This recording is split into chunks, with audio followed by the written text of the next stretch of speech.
नमस्कार।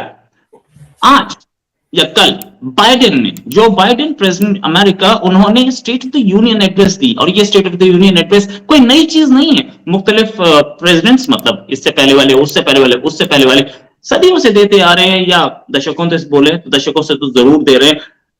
State of the union address में उन्होंने बोला कि चाइना अगर हमारे इंटरेस्ट के खिलाफ होगा तो हम उसको देख लेंगे मतलब अटैक भी किया जा सकता है, ऐसा इंडिकेशन था। क्यों चाइना से डायरेक्ट हेड ऑन कोलिजन पे आ रहे हैं ये?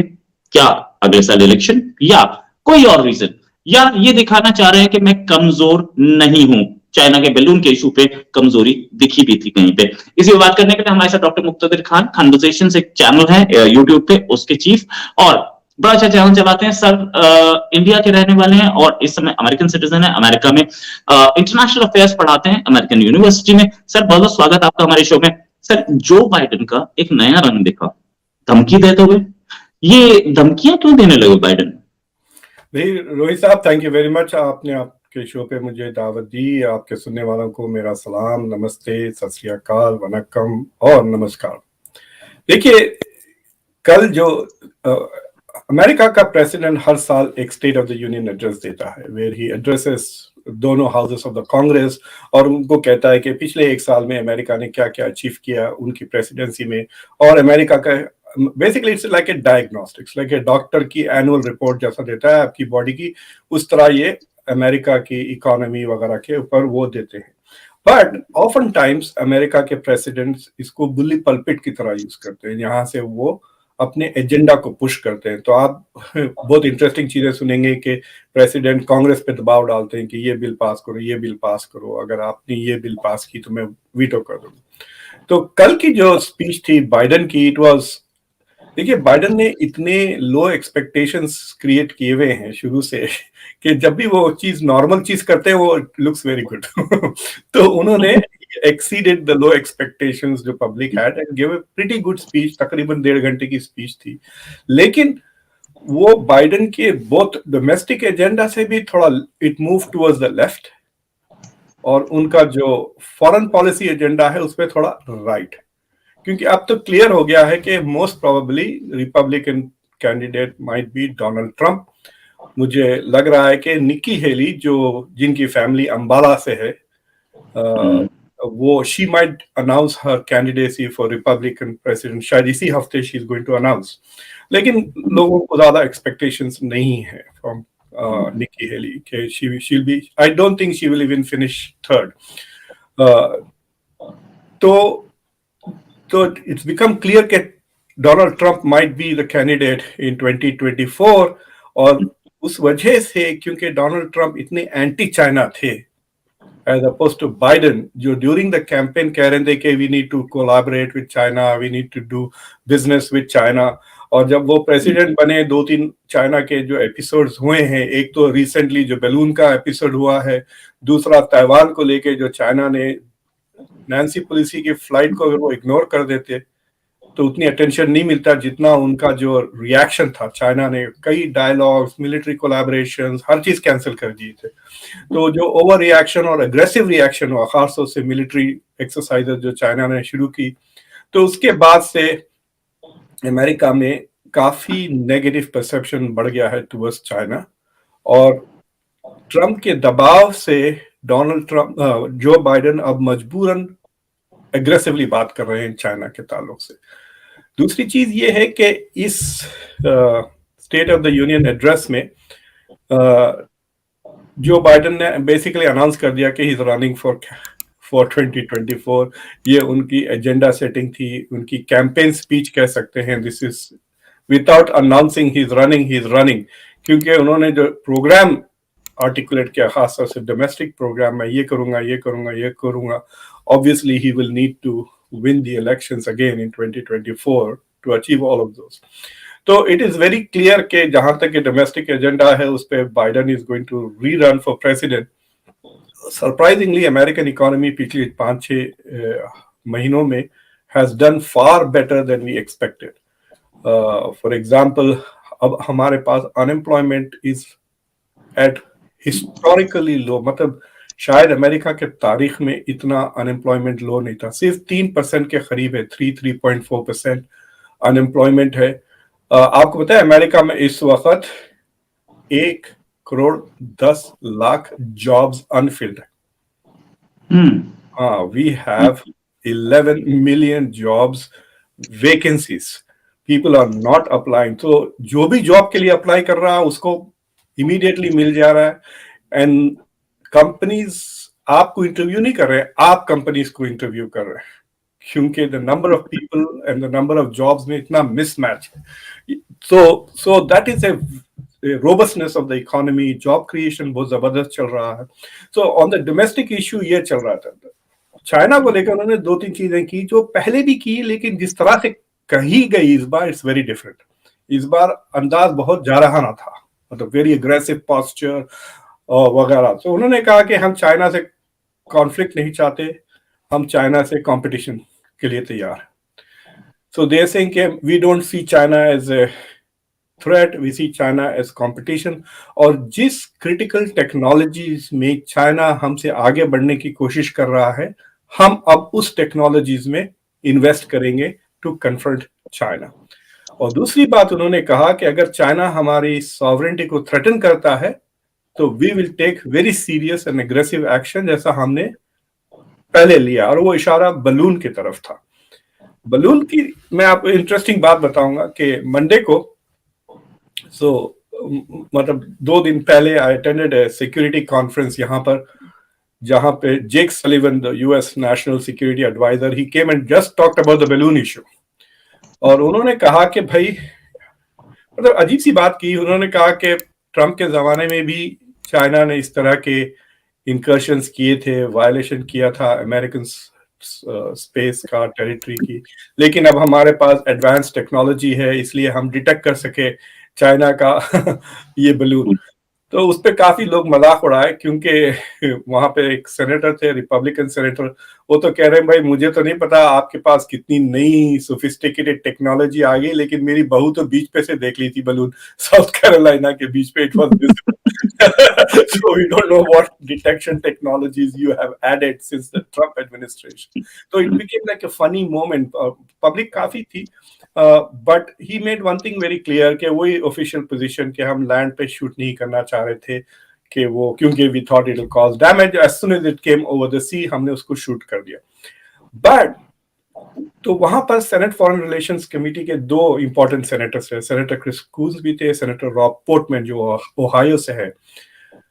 तो उन दोनों के साथ जो डिस्कशन हुआ, उस डिस्कशन में इट सीम्स कि Americans are reaching the conclusion के मिसअंडरस्टैंडिंग हो गई चाइना के साथ, कि China did not intend something negative या थ्रेटनिंग, कि मिसकम्युनिकेशन हो गया। चाइना कह रही है मीटेरोलॉजिकल बैलून्स हैं, ये तो हम सब भेजते हैं, अगर ये आपकी एयर स्पेस में आ गया तो what was the big trouble.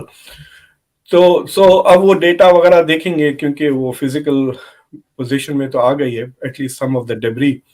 So but it seemed कि दे वर इंक्लाइंड, और इस एपिसोड ने एक अमेरिका और चाइना की एक वीकनेस पे रोशनी डाली है।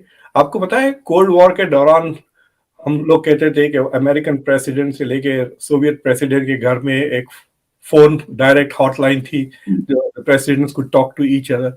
ऐसा कोई चीज नहीं है, ना प्रेसिडेंट टू प्रेसिडेंट ऐसी कोई हॉटलाइन नहीं है, ना there is military to military direct communication US. तो वो कह रहे हैं कि to avoid future misunderstandings China के साथ, खासतौर से ये मिसअंडरस्टैंडिंग कहीं भी हो सकती है, यूएस की बॉर्डर के पास हो सकती है, ईस्ट एशिया में जहां पे यूएस नेवी है। तो ये मिसअंडरस्टैंडिंग को अवॉइड करने के लिए इट इज क्वाइट पॉसिबल कि एक मिलिट्री टू मिलिट्री कुछ कम्युनिकेशन चैनल्स खोलने की कोशिश करेंगे। तो at the lower level there is talk of more communication with China. और दोनों senators, it is very interesting, senator Coons ने उतनी जोर से नहीं कहा, वो डेमोक्रेट है, लेकिन जो रिपब्लिकन है उन्होंने कहा कि एंथनी ब्लिंकन ने जो ट्रिप कैंसिल करी चाइना को वो गलत था। This was not the time to cancel the trip, this was the time to go and talk. तो अब ये डेमोक्रेटिक पॉलिटिक्स होती है ना रोहित साहब, उसमें अगर आप ऑपोजिशन की रेटरिक और मीडिया के रेटरिक पे ज्यादा तवज्जो दे बनिस्बत what is in the national interest, then you will make missteps. Anthony Blinken को जो कहना था, he should have gone to Beijing and told them. सब बोलते कि भाई ये क्या बकवास कर रहे हो, ये what are you doing this for. So instead of doing that, वो गए नहीं वहां बोलने के लिए। So I have a feeling के द बाइडेन एडमिनिस्ट्रेशन शुड, जो क्रिटिसिज्म आ रहा है खासतौर से मीडिया में, और जो क्रिटिसिज्म आ रहा है रिपब्लिकन्स की चाइना के मसले पर, they should ignore that and actually focus on what is in the US long term interest. क्योंकि दोनों की इकोनॉमीज इतनी ज्यादा इंटरमिंगल्ड है, शायद दुनिया के कोई दो इकोनॉमीज इतना ज्यादा इंटरडिपेंडेंट नहीं है जितना यूएस और चाइना के हैं। सो अगर कॉन्फ्लिक्ट रीचेस द पॉइंट के there is separation of the two economies, then China का तो नुकसान होगा ही, यूएस का भी हो सकता है। But there is something else he talked about in the state of the union, के जो चिप्स एक्ट जो हमने पास किया था यहाँ पर लास्ट ईयर, जिसमें कई billions of dollars are going to be invested in manufacturing of top of the line semiconductors, अब अमेरिका में मैन्युफैक्चर होंगे, जो ताइवान वगैरह को हमने दिए थे। तो बाइडेन ने कहा कि ये हमारे इन्वेंशन से वो पैसे बना रहे हैं और हमको सिक्योरिटी के इश्यूज क्रिएट हो रहे हैं। If we are inventing this, let's make them here, and then export controls आ जाएंगे ना, then we can control what technology is available to the world, what is not. अगर हम वो टेक्नोलॉजी ताइवान के कंपनीज को दे दें या दूसरे कंपनीज को दे दें और वो मैन्युफैक्चर करें, तो वो दूसरों को भी एक्सपोर्ट कर सकते हैं। So that is an interesting thing. तो मेरे ख्याल से जो चाइना की तरफ से जवाब आ रहा है state of the union, they are irritated by the fact के अमेरिका इज सेइंग के, बाइडेन इज सेइंग के हम जो क्रिटिकल टेक्नोलॉजीज है उसमें हम चाइना से compete करेंगे और चाइना से आगे होंगे, और ये हमारे इन्वेस्टमेंट से। So there are billions of dollars of investment अब दो चीजों में करेंगे, एक manufacturing in US and the other is investing in technology. तो चाइना का कहना है कि ये जो टॉक हो रही है कंपटीशन का, America is being confrontational to the point of disrupting supply chains. तो वो कह रहा है कि दुनिया की इकोनॉमी को अमेरिका नुकसान पहुंचाएगा by taking this confrontational position.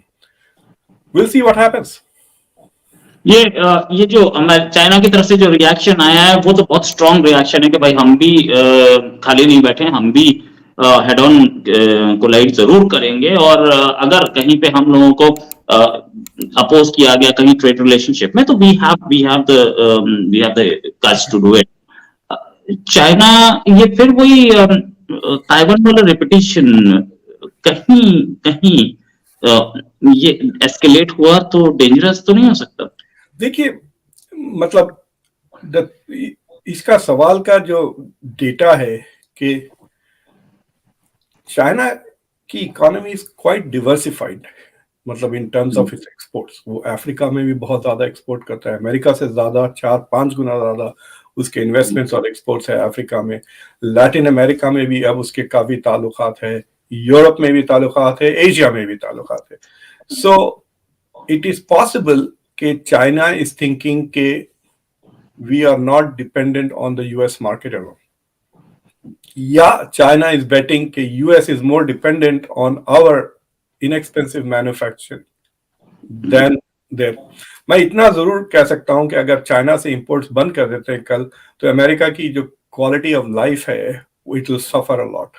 यहाँ पे जो middle and lower middle class लोग हैं वो सारे के सारे वॉलमार्ट में शॉप करते हैं, और अगर आप वॉलमार्ट में जाएंगे तो मुझे लगता है कि तकरीबन 30-40% जो चीजें बिकती हैं वो जो है सो चाइना से एक्सपोर्ट्स होती है।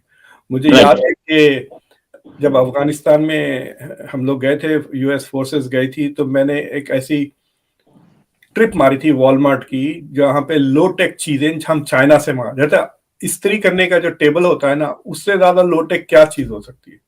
मेटल का फ्रेम है, उसके ऊपर एक लकड़ी का चकला है, उस प्लास्टिक का चकला, उसमें एक कपड़ा है। हम चाइना से क्यों इम्पोर्ट? मैं बोला ये अफगानिस्तान में बना लो, अफगान को जॉब मिल जाएंगी, उनकी लाइफ बन जाएगी, और हमको चाइना से थोड़ा डिपेंडेंसी कम हो जाएगी।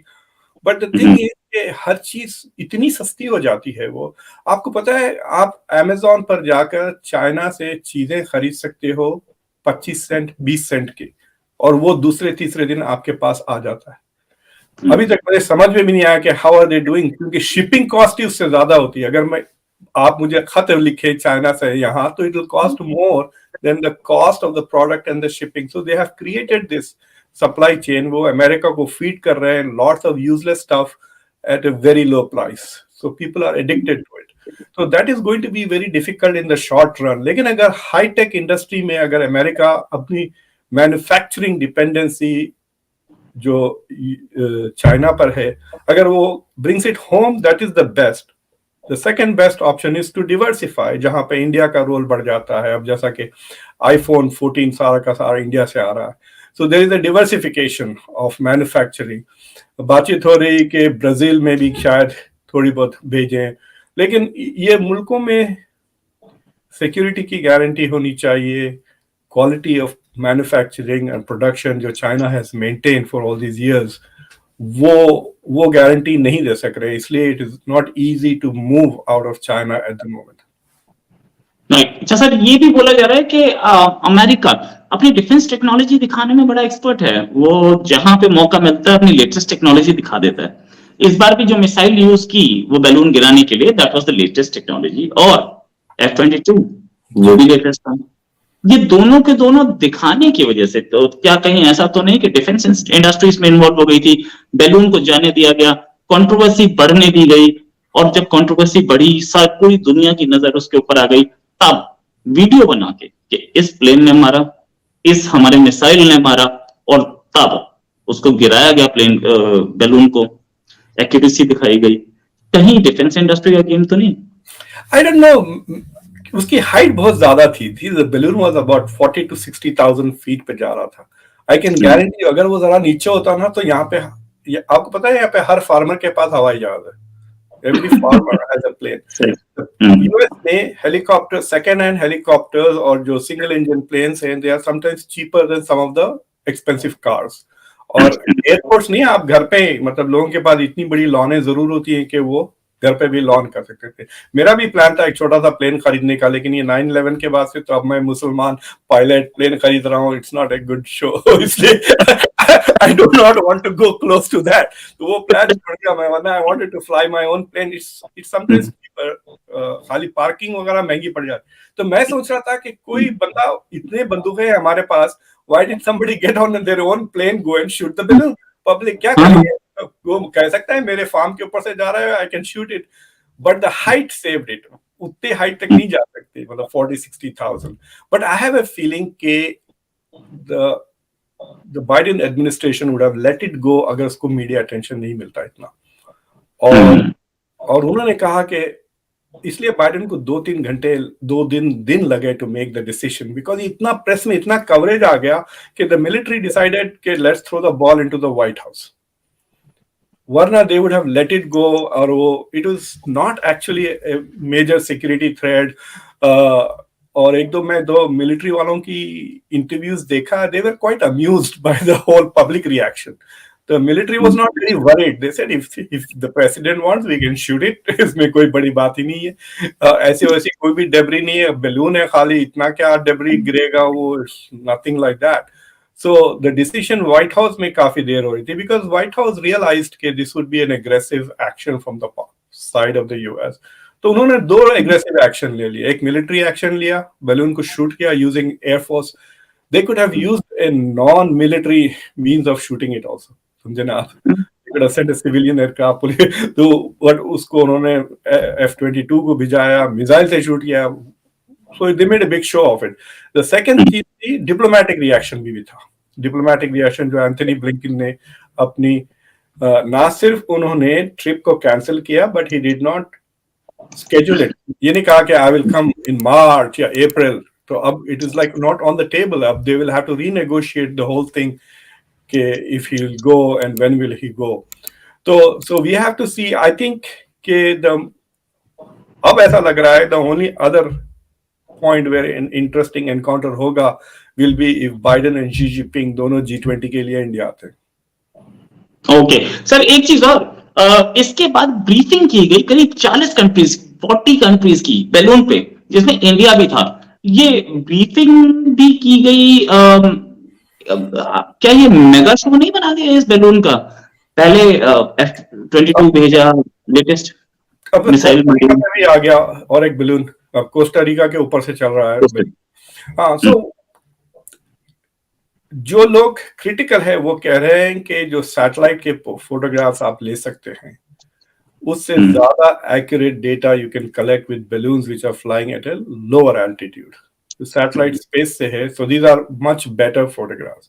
वो भी कह रहे हैं कि द बलून की जो फ्लाइट पैथ थी, it went over 2 or 3 military installations that the US had. तो उस मिलिट्री इंस्टॉलेशंस के शायद उनको पता नहीं क्या डेटा उन्होंने कलेक्ट किया।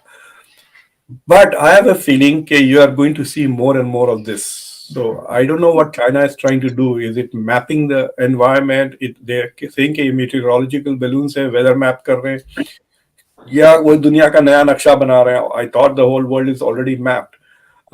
मैं इस वक्त last year at this time I was the US fellow for Argentina. तो मैं ब्यूनस आयर्स में जाके अमेरिकन फॉरेन पॉलिसी पढ़ा रहा था। तो जब मैं वहां पे था तो वहां पे इतनी चर्चा हो रही थी इस बात की कि अर्जेंटीना के साउथ में चाइना ने एक ऐसी बेस बनाई हुई है, इतना बहुत सारा उन्होंने जमीन अपने इलाके में ले लिया है, और दे आर सेइंग कि they are doing weather testing, weather के रिसर्च कर रहे हैं because it is closer to the south pole के करीब। बट कोई जा नहीं सकता अंदर, हालांकि it is in Argentina, but the Chinese so strict कि कोई अर्जेंटीनियन अंदर नहीं जा सकता। रिपोर्टर से मैंने 2 दिन बात करी तो एक रिपोर्टर ने मुझे बताया कि मैं तो फिजिकली वहां चली गई थी, तो जब से कि भाई आप क्या कर रहे हो, can I get A tour, तो गेट से बाहर गया था उसको। सो मैं यूएस एम्बेसी में जब दे रिसीव्ड मी, मैं उनसे I brought this up and I said कि कर क्या रहे थे? सो दे सेड कि ऑफिशियल लाइन उनकी ये है, they are doing scientific and research, but we suspect that they are, it's a listening post, intelligence listening post है, वहां से वो साउथ अमेरिका की सारी इंटेलिजेंस गैदर कर रहे हैं। So the US is aware of this, of their activities, तो उसको मॉनिटर भी कर रहे हैं। आई एम श्योर कि US must have one of their own dedicated satellites now, उसी बेस के ऊपर जूम इन करा हुआ।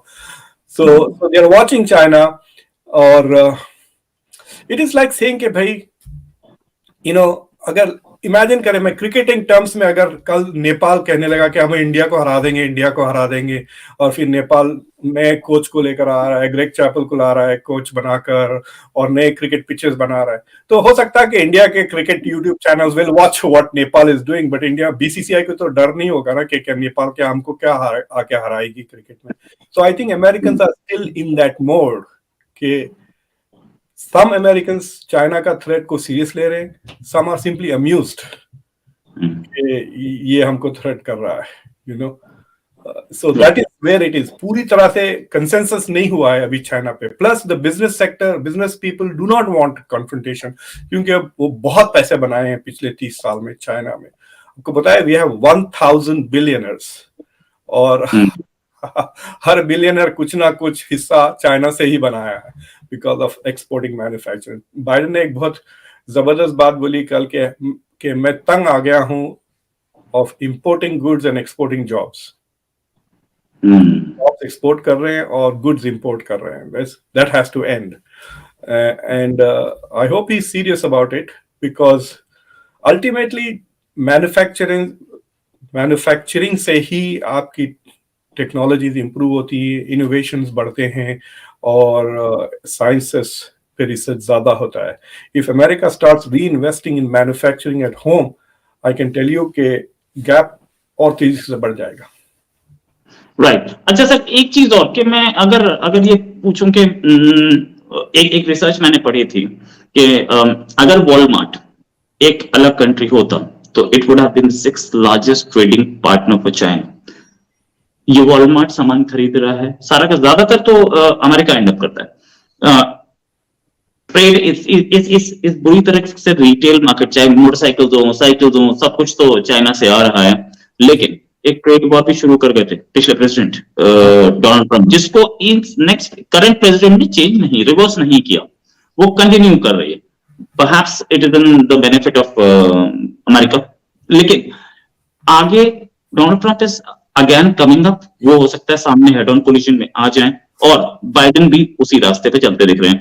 डू यू सी कि अगले 1.5 साल में अगले 1.5 साल या 2 साल इसी पूरे में कहीं हम देखेंगे कि ये टेंशंस एस्केलेट होती जाएंगी, America China, they will escalate to a level where दोनों हेड ऑन कोलाइड भले ही ना करें, eyeball to eyeball जरूर खड़े होंगे। देखिए, ट्रंप, मैं आपको ट्रंप की 2020 इलेक्शन में बताता हूं, ट्रंप ने जिन जिन को लोगों को गालियां दी हैं 2015 में, he started his campaign by calling Mexicans rapist and criminals. फिर उसने कहा मुसलमानों को बैन कर दूंगा, राइट? ये दोनों कम्युनिटीज ने 30% वोट डाला था ट्रंप को 2020 में। ये इन चीजों के बावजूद जब मैं मुस्लिम कम्युनिटीज के साथ थोड़े वो किया, मतलब डिस्कशन ग्रुप्स कि क्यों आप लोग, तो एक मुसलसल जवाब आते रहा, no new wars in the Middle East. Trump ने कोई नई जंग शुरू नहीं की अपने 4 साल में, लेकिन बाइडेन साहब, even though he did withdraw from Afghanistan, उन्होंने आते ही पहले 2 हफ्ते में सीरिया पे बमबारी की, उसके बाद ये यूक्रेन की जंग, it's like a proxy war for America. So he's more warmongering and more aggressive in action than Trump is. Trump खाली verbally aggressive थे, यानी कि जब कहते हैं ना कि जब बादल गरजते हैं वो बरसते नहीं है, वो ट्रंप है। गरजा बहुत वो हर चीज के बारे में, but he did not take any serious action सिवाय चाइना के साथ वो जो ट्रेड वॉर, वो उसने तो ट्रेड के मामले में उसने तो कनाडा पे भी नेशनल सिक्योरिटी इन्वोक करके एल्यूमिनियम इंपोर्ट करना बंद कर दिया था कनाडा से, जो हमारा सबसे बड़ा एलाई पार्टनर, नेटो पार्टनर हर चीज में है। So on trade matters he was aggressive, no doubt, but in terms of geopolitics or military he was not very confrontational. हालांकि उनको मिलिट्री सल्यूट्स वगैरह, ही वाज सो जेलस कि दूसरे countries में military parades होते हैं, सैल्यूट्स होते हैं, अमेरिका में नहीं होता ना, हमारे पास ऐसा कोई मिलिट्री परेड नहीं होती। He tried to do that, उसने पूछा भी यूएस मिलिट्री से कि परेड वरेड करे, so the military declined to do that. So he was impressed with the pomp and show of power but not use of power. He's not interested in that, which is so मुझे लगता है कि अभी भी वो कह रहे हैं कि मैं प्रेसिडेंट बन जाऊं तो 24 घंटे में मैं I will end the war in Ukraine, Russia. कैसा वो नहीं बता रहे हैं, like are you going to use force, are you going to impose more sanctions on Russia, कैसा आप रशिया को रोकेंगे, उसका जवाब नहीं आ रहा, बट बस यही कह रहे हैं कि अगर मैं प्रेसिडेंट होता तो रशिया हमला नहीं करता, और अगर मैं प्रेसिडेंट होता, now that is a point, अगर जितनी एग्रेशन के साथ बाइडेन एडमिनिस्ट्रेशन ने नेटो को पुश किया वो नहीं करते थे Trump, in fact he was pushing NATO in the opposite direction ना। राइट। अच्छा, बाइडेन की तरफ से कोई एस्केलेशन दिख सकती है? Final question sir, we are running short time. Not so much with China but Russia you can expect more. मेरे ख्याल से इलेक्शन के करीब F-16 वगैरह भी दे दिया जाएगा टू यूक्रेन, दे दिया जाएगा। एक शिप जिसका अभी कुछ दिन पहले, करीब 1 हफ्ते 2 हफ्ते पहले दिख रहा था, एडमिरल गोश्कोव नाम का एक शिप क्यूबा के आसपास कहीं घूम रहा था, उस पर बहुत ज्यादा हंगामा नहीं हुआ, अमेरिका भी चुप रहा, लेकिन American navy, American air force, American defence ने उस पर नजर रखी हुई थी, और रशियन नेवी का ये शिप था।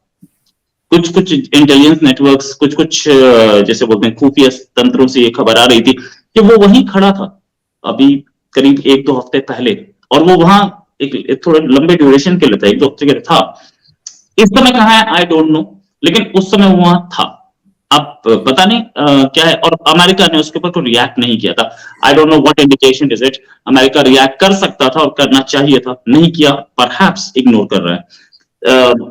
इसी के साथ यस सर, प्लीज कंटिन्यू।